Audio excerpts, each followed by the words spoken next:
Hello everybody.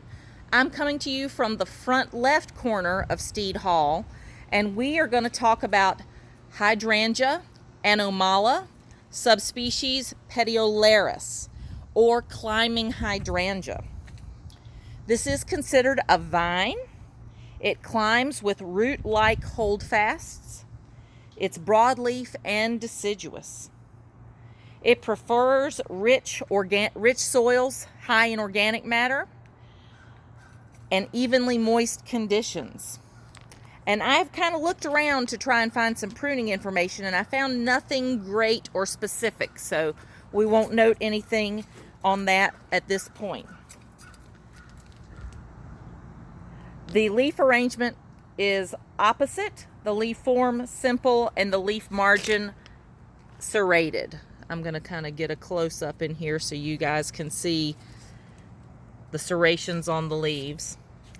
It initially has a very slow growth rate, but then it can be rapid once it's established and happy. Exposure is sun to partial. It's been my experience that it prefers the northern or the eastern exposure, and in the sandhills, I think it tends to want more shade than sun.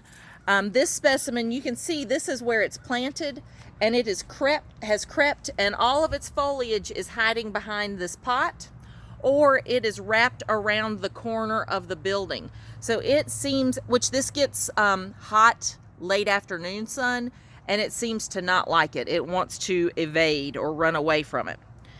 Climactic hardiness zones are 4 to 7, so at an 8 we're getting a little bit outside of its comfort zone. That could explain some of this as well. Landscape uses would be fences. Flowers are showy in the summer, and they are white.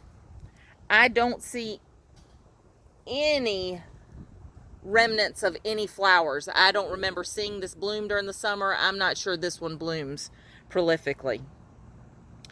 Autumn color, fruit is insignificant. Autumn color is not applicable. Leaf texture is considered medium.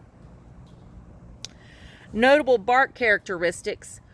This becomes exfoliating with age. So on the new growth, you're not necessarily going to see that exfoliating bark, but if you zoom in on some of these older stems, you can start to see it exfoliating in there. If we look at this stem right here, you can start to see those root-like holdfasts. Oh, and look, there's a spent bloom. I just wasn't looking hard enough. So it at least bloomed once during the summer.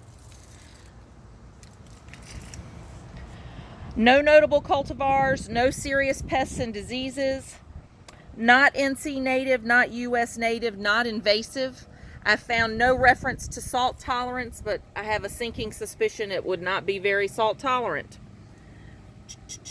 And it was just noted that this plant is just incredibly slow to establish.